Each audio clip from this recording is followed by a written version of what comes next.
এই লাশগুলোর দায় কে নিবে?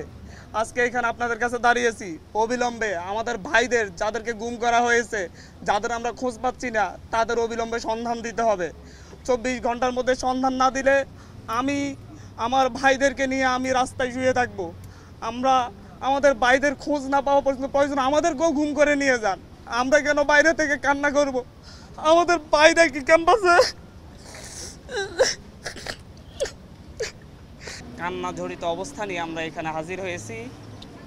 আমরা গত মাসের 6 তারিখে 6 জুন হাইকোর্টের একটা রায়ের পরিপ্রেক্ষিতে বাংলাদেশের শিক্ষার্থীদের বিরুদ্ধে যে কোটা বৈষম্য চলে আসতেছিল, সেই বৈষম্যের বিরুদ্ধে ছাত্ররা খুবই শান্তিপূর্ণভাবে দীর্ঘ সময় ধরে আন্দোলন করে আসছিলাম।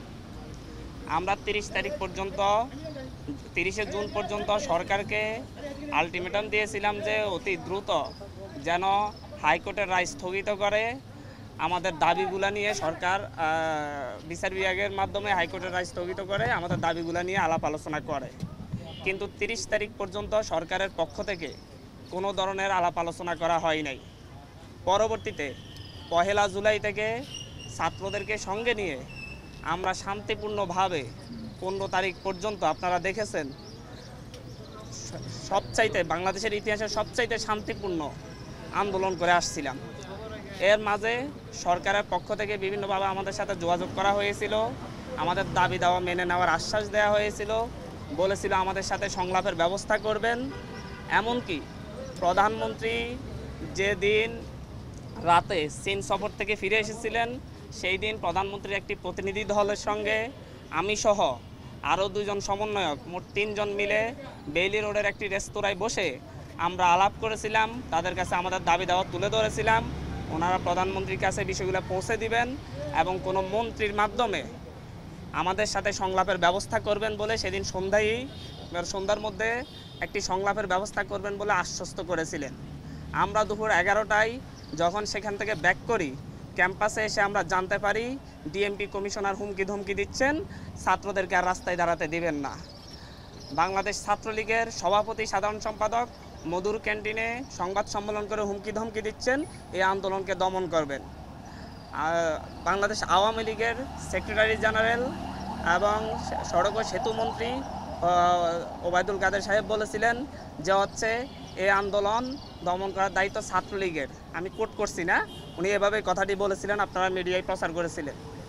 তারপর থেকে আপনারা দেখেছেন 15 তারিখ 16 তারিখ থেকে সারা দেশের ছাত্রদের উপর যে অমানবিক নির্যাতন চলে আসছে, দমন করার এক হাতিয়ার নিয়ে আসছিল। ঢাকা বিশ্ববিদ্যালয় ক্যাম্পাস সহ সারা দেশের সকল পাবলিক বিশ্ববিদ্যালয়ে এক দানবের মতো লাঠিয়াল বাহিনী, পেটুয়া বাহিনী নেমে এসেছিল।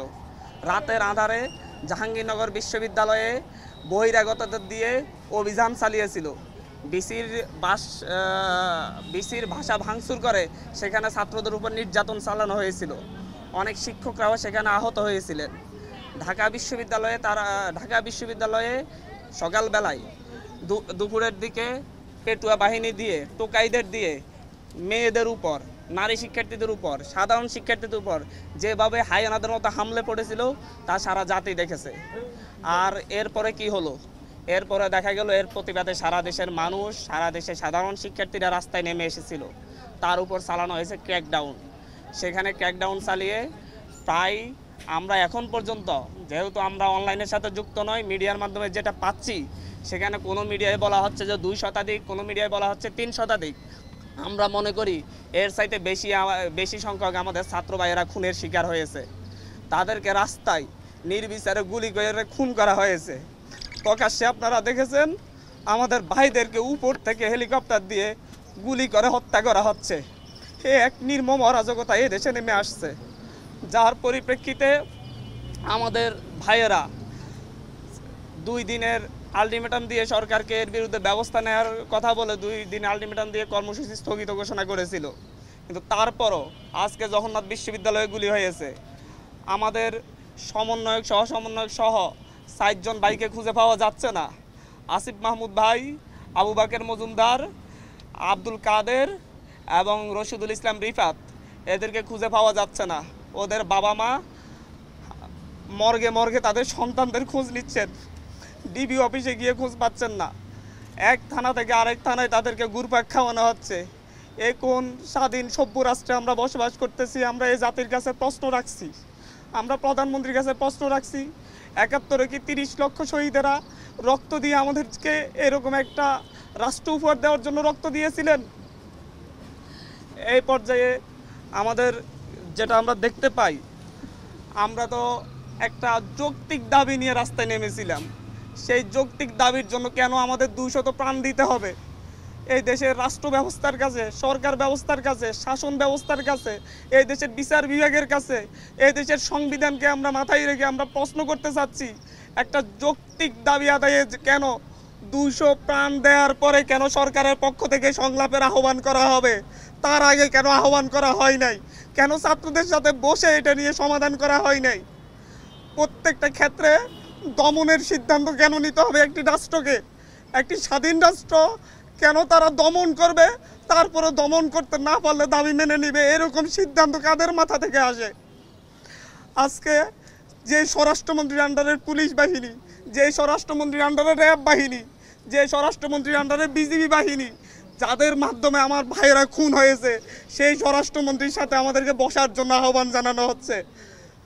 উনি কি এই যে ২০০ লাশ পড়েছে এটার জন্য কি উনি অনুতপ্ত? এটার জন্য কি উনি দায় স্বীকার করেছেন? উনি কি ক্ষমা চেয়েছেন?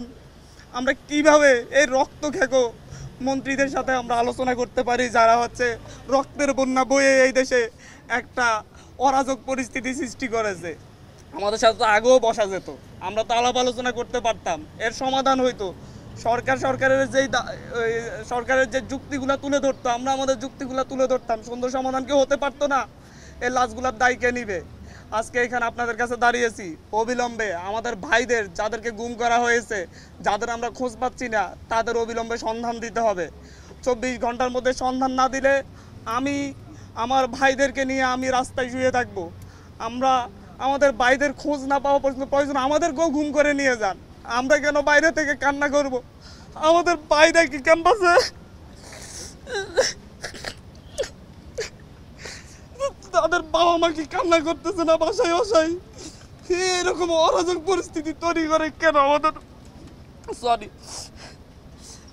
কেন আমাদের ভাইদেরকে খোঁজ পাওয়া যাবে না? রিফাত রশিদের ভাই, রিফাত রশিদের বাবা পথে পথে কান্না করতেছে, ঘুরতেছে, ধানমন্ডি থানায় গিয়েছে, ধানমন্ডি থানা বলতেছে আমাদের এখানে না, শাহবাগ থানায় গিয়েছে, শাহবাগ থানা বলতেছে আমাদের এখানে না, নিউ মার্কেট থানায় পাঠাচ্ছে, নিউ মার্কেট থানা বলতেছে আমাদের এখানে না। তাহলে কোথায় পাবে রিফাত রশিদকে?